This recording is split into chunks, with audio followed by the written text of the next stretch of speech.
Running character ఉంది cinema అంతా, అది ఇస్తాను అన్న. ఆశ్చర్యపోయాడు, నాకు రన్నింగ్ క్యారెక్టర్ ఈ సినిమాలో వావ్ అనుకున్నాడు.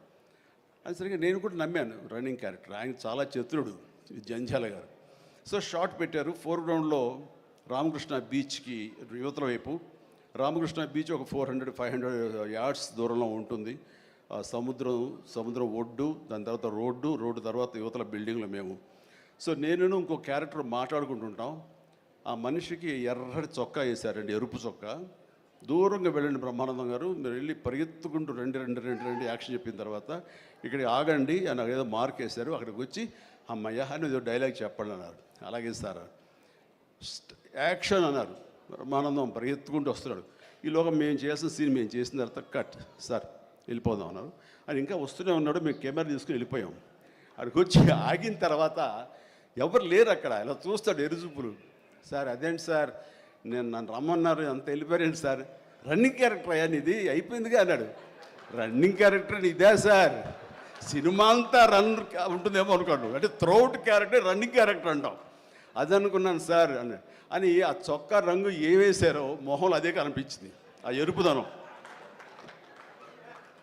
ఆయన బహుశా ఆయన మొహం ఎరుపు చేయడం కోసమేమో తెలియదు, ఆ ఎరుపుదనం కోసం ఎర్ర చొక్కా వేశారు. ఇట్లాగా అది మొదలు. అక్కడి నుంచి ప్రతిరోజు అతను ఏడిపించడం, మేము సరదాగా రిక్రియేట్ అవ్వడం, రిక్రియేషన్ అతను మాకు. అలా అయిన తర్వాత షెడ్యూల్ అయిపోయిన తర్వాత నాకు అనిపించిందండి, అది చెప్పాల్సింది, ఇంత టాలెంట్ ఉన్న మనుషులు ఇట్లాగే ఉండిపోతే ఇక్కడే అణగారిపోతారు, ఇక్కడే కనుమరుగైపోతారు. ఇది చెన్నై తీసుకెళ్తే, దెన్ మెడ్రాస్ తీసుకెళ్తే మనతో పాటు ఉంచుకుంటే, మనకున్న పరిచయాలకు అందరితో పరిచయం చేస్తే, ఇలాంటి టాలెంటు ఇంత కొత్తదనంగా కామెడీ చేస్తూ అలరిస్తుంటే, ఇలాంటి వాళ్ళకి జస్ట్ భుజం చేయూతను అందిస్తే, భుజం కాస్తే కనుక వీళ్ళకి ఎక్కడికో వెళ్ళిపోతారు కదా. ఆ పని ఎందుకు చేయకూడదు, ఎందుకో స్ఫురణకు వచ్చింది. అండ్ జంధ్యాల గారు ఇచ్చేవరే, కానీ ఆయనకి లిమిటేషన్స్ ఉంటాయి. బట్ నాకున్న పరిచయాల దృష్ట్యా, బ్రహ్మానందం నువ్వు ఎక్కడ వెళ్ళాలి అని, ఇంకా అత్రి వెళ్ళిపోతాను సార్, మళ్ళీ లీవ్ అయిపోతున్నాను. నువ్వు వెళ్ళలేదు, రేపు పొద్దున్న నాతో పాటు మెడ్రాస్ వస్తావు, ఏమవుతుందంటే ఫ్రెండ్కి చెప్పి లీవ్ ఎక్స్టెండ్ చేయిస్తాను సార్ అని. రేపు నాతో పాటు ఫ్లైట్ ఎక్కాను సార్, బట్టలు తెచ్చుకోలేదు సార్, మెడ్రాస్లో దొరుకుతాయి లేవయ్యరా అని నా మేకప్ మ్యాన్ బోర్డింగ్ పాసు ఇతనికి ఇచ్చేసేసి, ఆ మేకప్ మ్యాన్ వేరే ఫ్లైట్లోనో లేదా వేరే రోజు రమ్మని చెప్పేసి అదే ఫ్లైట్లో నా పక్కన ఎక్కించుకుని నేను తీసుకురావడం. అతను ఫ్లైటు, ఎయిర్పోర్టు ఇవన్నీ కొత్త. సరిగ్గా ఇప్పుడు మీమ్స్లో మొహం పెడతాడు కదండి, ఎరుపు మొహం పెడతాడు కదా, రెడ్ ఫేస్ పెడతాడు కదండి.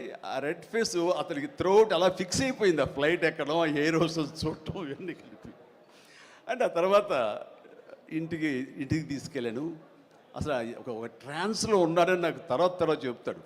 మా వెళ్ళేసరికి ఈడెవడరా బాబు, అసలు ఇంత ఎర్రటి ఫేస్ వేసుకుని వచ్చాడో అని మా తమ్ముళ్ళు ఇద్దరు ఇతను చూసి వింతగా చూడటం.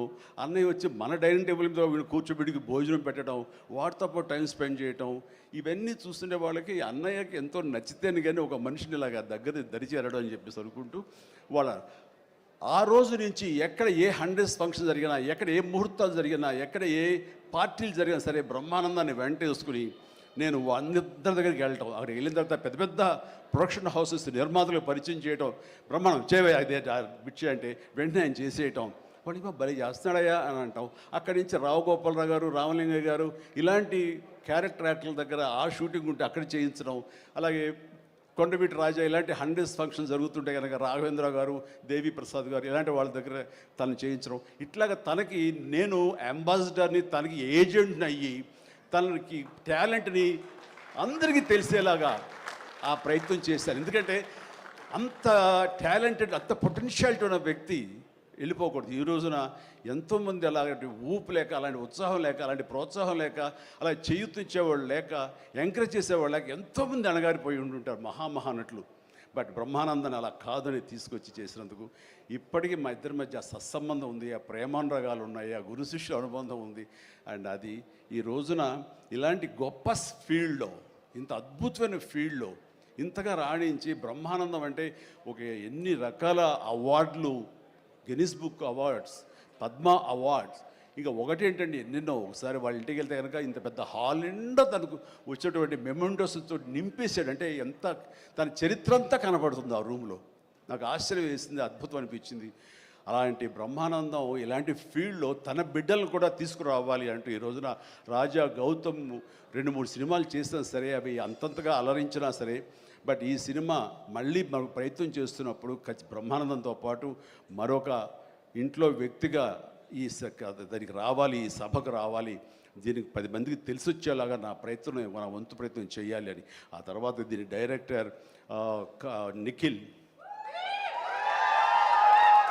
యంగ్స్టర్స్, ఈ యంగ్స్టర్స్ యొక్క థాట్స్ చాలా ఫ్రెష్గా ఉంటాయి. ఇలాంటి ఫ్రెష్ థాట్స్, ఇలా మోడర్న్ టేకింగ్ తోటి వాళ్ళు ఖచ్చితంగా జనం పల్స్ బాగా తెలిసిన వాళ్ళు